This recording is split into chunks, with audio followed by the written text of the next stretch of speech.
सम्पूर्णमा नमस्कार। म शंकर पाण्डे मुक्ति।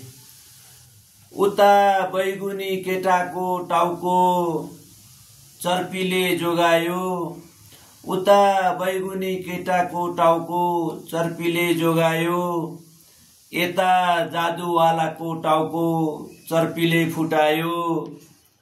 अब सत्ता पक्ष र प्रतिपक्षको एउटै माग हुने भो, उच्च स्तरीय छानबिन आयोग बनाउन पर्ने भो, उच्च स्तरीय छानबिन आयोग बनाउनु पर्ने भो। चर्पीको महत्व अब सबले बुझ्नु पर्ने भो, चर्पीको महत्व अब सबले बुझ्नु पर्ने भो। पुल र बाटोको बजेट अब चर्पीमा सार्नु पर्ने भो।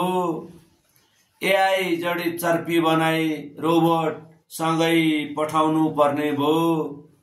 छिट्टै अब एउटा चर्पी मन्त्रालय बनाउनु पर्ने भो, छिट्टै अब एउटा चर्पी मन्त्रालय बनाउनु पर्ने भो।